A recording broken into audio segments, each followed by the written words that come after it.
มปนនឹងហើយស្មោះពននឹងហើយមិនដេចឡើយនៅតែក្បត់ខ្ញុំទៀ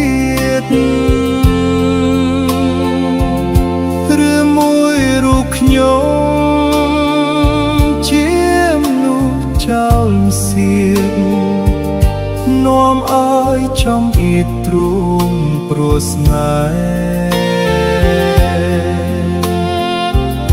ខំថ្នាក់ខំថ្នម